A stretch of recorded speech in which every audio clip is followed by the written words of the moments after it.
Seu gato está tentando te dizer algo? Atenção a esses sinais. Gatos são mestres em esconder quando não estão bem.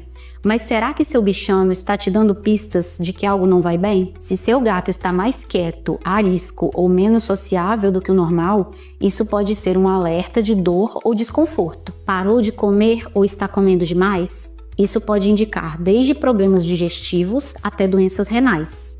Dificuldade para urinar, diarreia ou fezes muito duras podem sinalizar problemas urinários ou intestinais.